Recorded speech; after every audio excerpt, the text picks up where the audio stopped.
Ini baru pertama kali ini.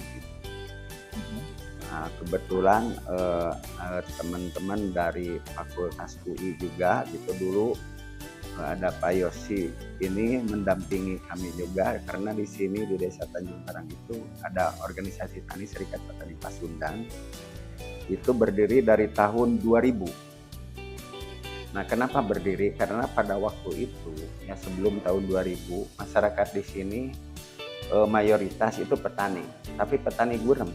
Itu petani yang tidak memiliki lahan garapan.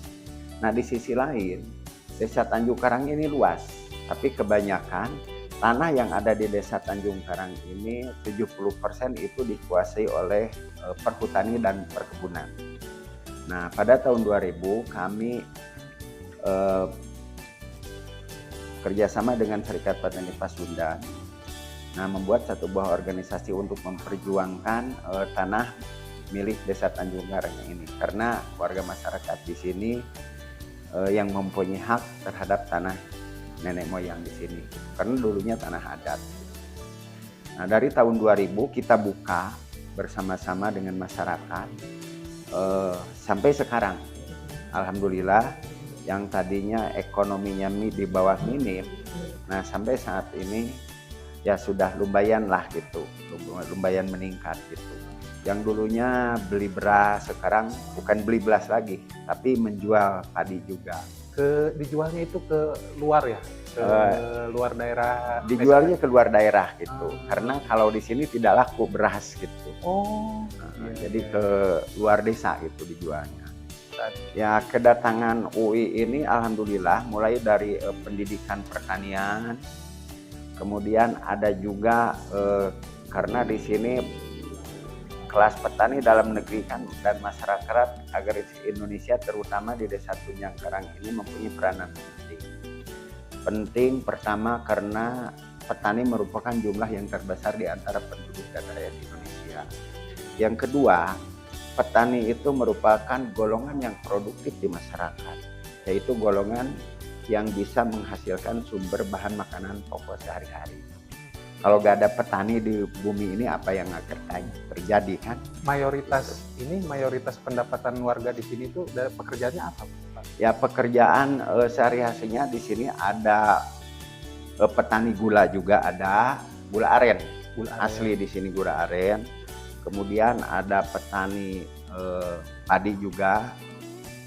Kemudian ada petani jangka menengahnya juga, itu seperti kayu-kayuan. Kemudian ada jangka panjangnya dan buah-buahan. Dan ada lagi jangka pendek. Jangka pendek di sini tanaman hortikultura. Sayur mayur. Sayur mayur. Oh. Ya, kebetulan di desa kami juga di sini terbentuk P4S. P4S itu Pusat apa? Pelatihan Pertanian Swadaya.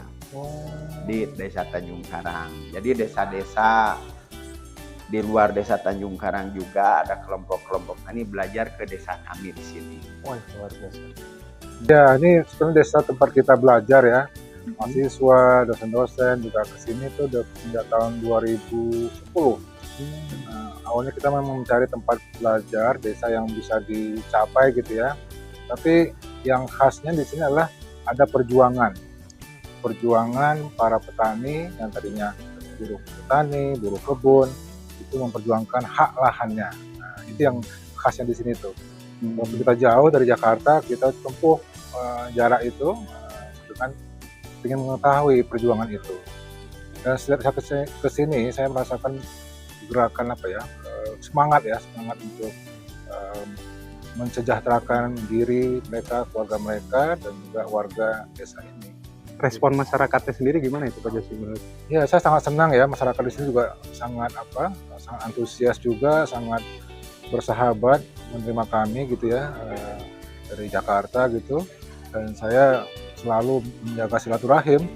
Jadi saya pun juga ada mata kuliah yang setiap tahun itu saya mengajar, itu saya ajak mahasiswa pasca Magister Perencanaan Kebijakan Publik itu mata kuliahnya.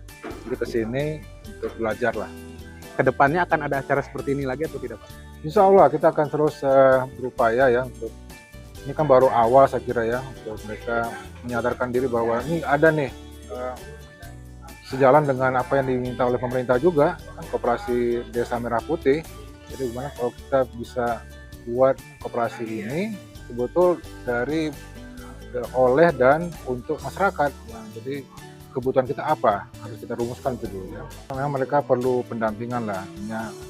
Kami kan dari universitas mungkin bisa memberikan pendampingan, mungkin juga pelatihan sedikit tentang membuat laporan keuangan. Nah, itu intinya itu saya kira ya, melaporkan setiap pemasukan, pengeluaran, kemudian juga pinjaman. Nah, itu penting itu dicatat gitu ya.